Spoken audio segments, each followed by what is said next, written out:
This place is almost forgotten now. It has been the scene of a civil war for the last 13 years. But something so horrendous has happened recently in Darfur that it is throwing the conflict back into the spotlight.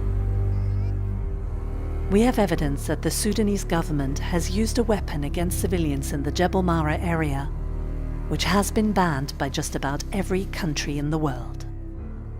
Amnesty International has documented at least 29 villages where we believe that suspected chemical weapons attacks took place. But on top of that, we have documented 174 villages in Jebel Mara which were affected by intentional attacks by the Sudanese authorities and irregular groups working in concert with them. We are certain that the kinds of injuries that we've seen and the explanations for what people saw at the source of the attack could not be explained simply as the result of the explosive effects of either conventional or incendiary munitions. We have been supplied with videos and photographs that are amongst the most shocking Amnesty has seen, particularly because they show horrendous injuries to the most vulnerable: children. You have time to look away, as what you're about to see is horrific and very graphic. They show very distressing images of children who are clearly in pain, who have blisters all over some of the most sensitive areas of their bodies, gasping for breath.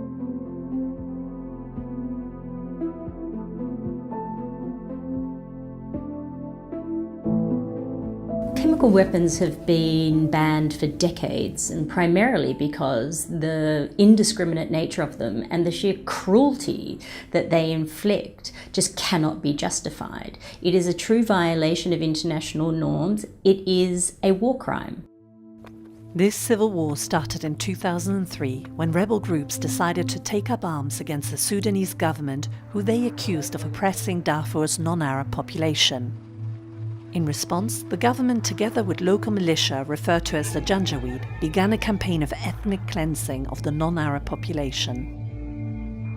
Since January this year, we have found there has been a massive escalation in violence. The government of Sudan have launched attacks from the air. They have launched horrific ground attacks, destroying villages, driving tens of thousands of people from their homes, as well as credible evidence that there have been a number of chemical weapons attacks in the area.